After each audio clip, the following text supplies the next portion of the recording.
All right, good morning class. So what I want to show you today is as you've finished your first step of your print, you've got your first layer ready to go and you have at least 12 of those printed. You should have moved on to the stage where you created a drawing, a tracing of what you want the next darker layer to look like. So here's my tracing. I'm technically not finished carving, but I want to go ahead and show you what this next step looks like. So based on this, what I would do is then carve out the white spaces, leaving whatever it is I want to be dark in that final step of the print. So what I've done is I've created a darker value ink. It needs to be darker than your first color. And I am inking up my plate. And I want to show you the way that you can, or actually a couple of ways that you can align your print and some ways to sort of troubleshoot if things aren't matching up perfectly. So we'll see how this goes. It's always a little bit of a gamble. But I've inked this up. I'm going to take it off of my scrap paper. Now, the official way to do this is to take your template page that we made, align your print block, and get it centered back in its original location with the right side facing up. Now, if for some reason you try this method and you see that it doesn't work, I have another way that I can show you how to do this, but for now, I'll go ahead and test it out with this method. So you want to make sure that your corners are exactly within the frame, the same way that they were.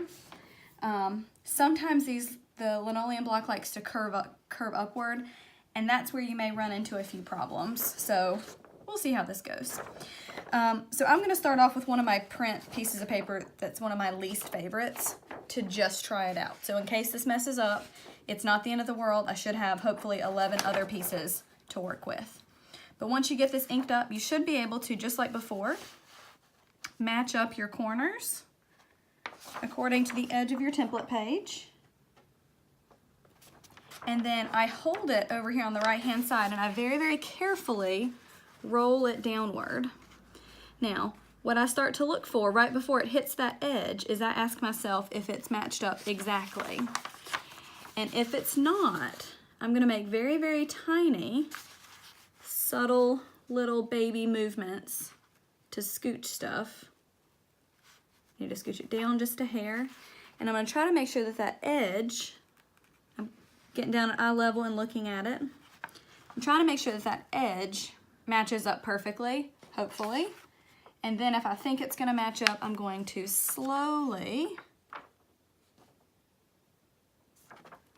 roll my paper the rest of the way down.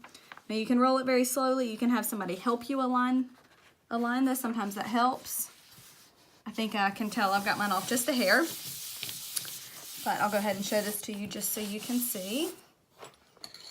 And then of course you would take your spoon and burnish just like normal. Now I'm not going to pull a full print. I just want to sort of show you enough so you can see whether or not it's registering. But really getting down at eye level to look at it is very, very important. So I'm going to pull this back just so I can see my edges. I think I've got it shifted upward. It's up by just about 1/8 of an inch. And in hand registration, that's not the end of the world. You can see that my second layer was up by just a little fraction of a hair, but I think that will work pretty well. So that's one method that you can use to align and register your prints. Another method that you can do is if you are to take your piece of paper without using your template page, ink up your print block, and lay down your first layer of your print, and then very, very carefully you want to flip it over, kind of holding the edges, being careful not to get ink. And then what I like to do is holding it and bracing my fingers against the edge of the paper.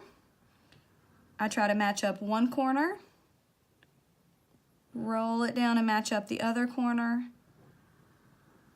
and push it down from the top like this.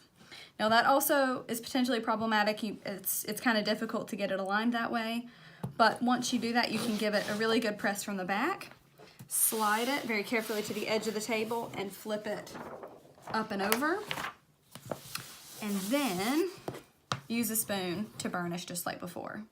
So those are two different ways that you can use to align your prints in order to get them correctly registered as you are ready to start your second layer. Just remember, the second layer of your print should be a little bit darker in value, but you still don't want it to be your darkest value. Hopefully you're reserving that for your final finished plant or animal that's moving outside of the border. So it should be your lightest color, your medium color, and then your darkest color. So right now we should be on the medium value. When I mixed my brown, I still mixed in a little bit of white with it just so it wasn't too dark. And I'd have enough contrast between my third step.